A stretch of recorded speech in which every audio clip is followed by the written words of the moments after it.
جلزات قسط نمبر 5 تحریر ارشد احمد۔ میں تھوڑی دیر پہلے تجھ پر رال ٹپکا رہا تھا تو میرا پیٹ پھاڑنے پر تلی ہوئی تھی، اب کہہ رہی ہے تجھ پر دل آ گیا ہے تیرا۔ دماغ کا سکرو واقعی ڈھیلا ہے۔ ہاں تو شرم نہیں آتی تجھے پرائی عورتوں پر گندی نظر ڈالتے ہوئے؟ ہر عورت کو تم لوٹ کا مار کیوں سمجھتی ہو اور صرف جسم سے مطلب کیوں رکھتے ہو؟ تو تیرا مطلب ہے پرائی عورتوں کو میں بہن بنا کر ان سے راکھیاں بنواتا پھروں؟ ہاں ہونا تو ایسا ہی چاہیے۔ بھاتی مسکرائی۔ دل آنے کا مطلب یہ نہیں میرا کہ تجھے میں اپنے شریر سے کھیلنے دوں۔ شریر کیا، بھاتی کی ہر سانس تیری ہوگی اگر تو میرا مرد بننے پر راضی ہو جائے۔ بھاتی نے میری آنکھوں میں دیکھتے ہوئے کہا۔ اچھا اور دعویٰ کا کیا؟ میں نے پوچھا۔ میں اسے منا لوں گی، اس کی فکر نہ کر تم، بھاتی نے جواب دیا۔ تو نرمل کو تو نے اپنا مرد کیوں نہیں بنایا؟ بتایا تو ہے، کیچوا ہے وہ، بس حکم کا غلام، وہ بھی تو مرد نہیں ہے۔ بھاتی نے برا سا منہ بنایا۔ یعنی تو نے اس کی مردانگی بھی چیک کی ہے؟ وہ بکواس نہ کر، کسے باہر سے ہی دیکھ کر اندازہ ہو جاتا ہے کتنا مرد ہے وہ۔ اسے چھوڑ، تو اپنی بات کر۔ اپنی کیا بات کروں؟ تو مجھے جانتی تک نہیں، آج سے پہلے ملی نہیں، اور تو نے اتنا بڑا فیصلہ کیسے کر لیا؟ پھر میں نے سوال کیا۔ میں تھک گئی ہوں، باقی زندگی سکون سے گزارنا چاہتی ہوں۔ میں اپنے مرد کے سائے میں سارے مسئلوں اور پریشانیوں سے دور، تو ساتھ دے گا میرا؟ بھاتی نے پر امید نظروں سے مجھے دیکھا۔ دیکھ بھاتی، جو میں تجھے بتاؤں گا تو اس پر یقین نہیں کرے گی، تو بول میں کر لوں گی یقین۔ بھاتی نے میری بات کاٹی۔ اچھا تو سن پھر، میری عمر کئی ہزار برس ہے اور میں انسان نہیں جن ہوں۔ ایک بھکشو نے میری شکتیاں مجھ سے چھین کر بھکاری بنا دیا۔ میں فٹ پاتھ پر پڑا ہوا تھا۔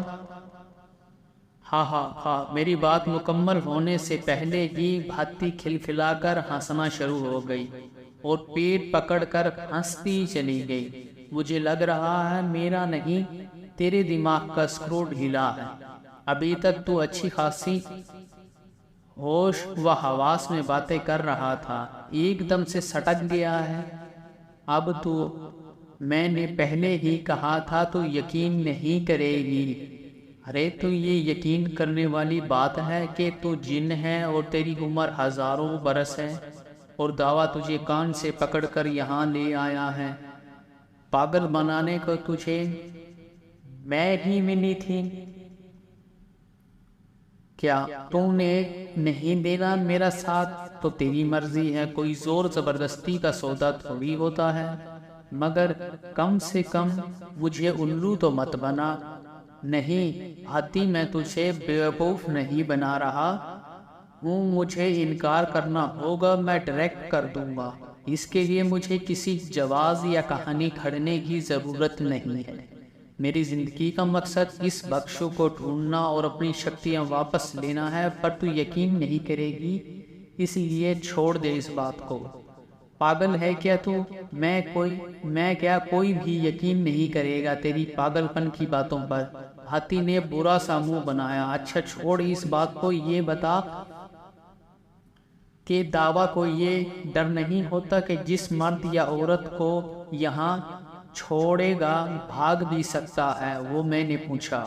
کیوں بھاگے گا؟ دعویٰ جیسے بھی یہاں لاتا ہے، کوئی نہ کوئی خواب دکھا کر لاتا ہے۔ یہاں آنے والا ہر شخص مرد ہو یا عورت اپنی مرضی سے آتے ہیں، بھاتی نے جواب دیا۔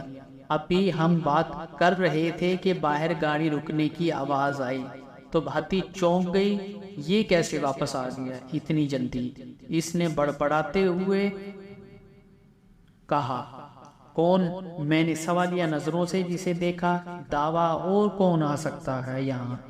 موٹر گاڑی میں اس وقت داوا اندر داخل ہوا۔ اس کے ہاتھ میں کاغذ کا شاپر تھا جو اس نے اندر آ کر بھاتی کی طرف بڑھا دیا اور ایک طرف پڑی کرسی پر بیٹھ گیا۔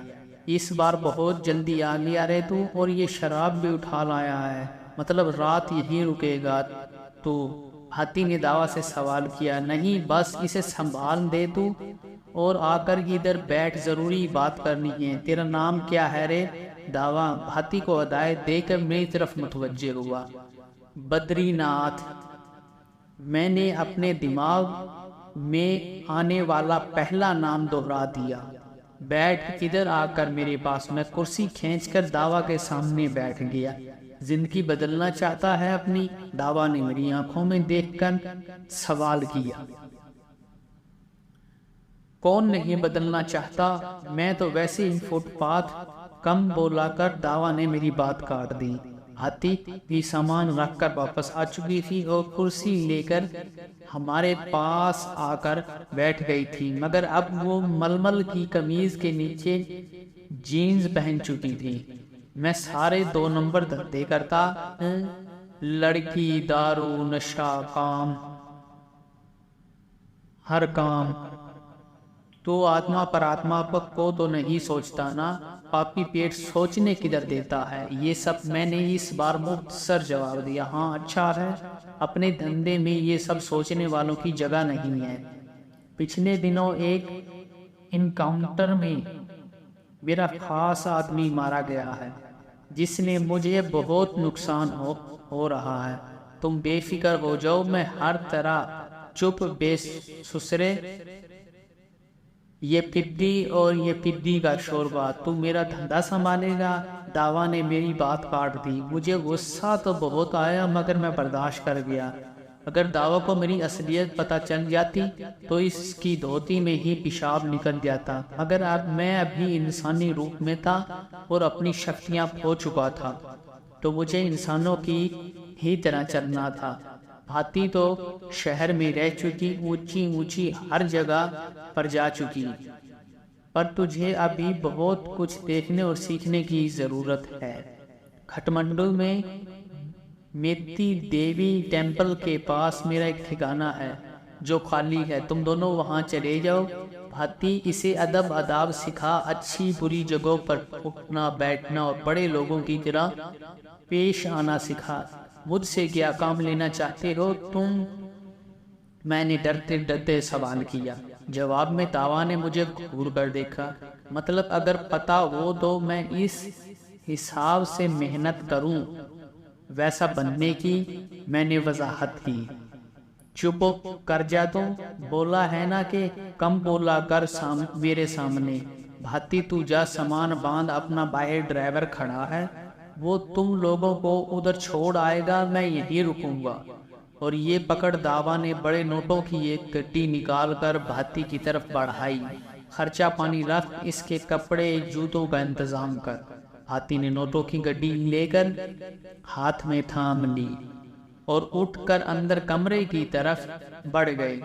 داوا خود کو کوئی بہت بڑا ترم خان بدماش سمجھتا تھا، اور شاید ہو بھی، اس لیے اس کے لہجے اور باتوں میں اتنی رونیت تھی، اور اپنے سامنے وہ کسی کو کچھ نہیں جانتا تھا۔ فی الحال خاموش رہنا میری مجبوری تھی کہ میں ایک عام آدمی کے روپ میں تھا اور اپنی شکتیاں بھی کھو چکا تھا، تو بہتر یہی تھا کہ جو ہو رہا ہے اسے برداشت کیا جائے۔ مگر میں نے سوچ لیا تھا جلد از جلد میں کالے جادو کی کوئی نہ کوئی شکتی حاصل کر لوں گا۔ اس کا چلہ کاٹنے کے لیے مجھے سکون اور تنہائی کی ضرورت تھی، جو امید تھی اس نئے ٹھکانے پر مل جاتی۔ اس بخشو نے مجھے سنبھلنے کا موقع نہیں دیا تھا اور ایسے وقت میں وار کیا تھا جب میں شہر کے جسم میں تھا اور میری زیادہ تر شکتیاں بے اثر تھیں۔ اس کے جسم سے باہر آتے ہی بخشو نے مجھے بے دست و پا کر دیا تھا۔ مجھے اس سے انتقام لینا تھا اور اپنی شکتیاں واپس حاصل کرنی تھی۔ یہی میری زندگی کا مقصد تھا۔ اب جاری ہے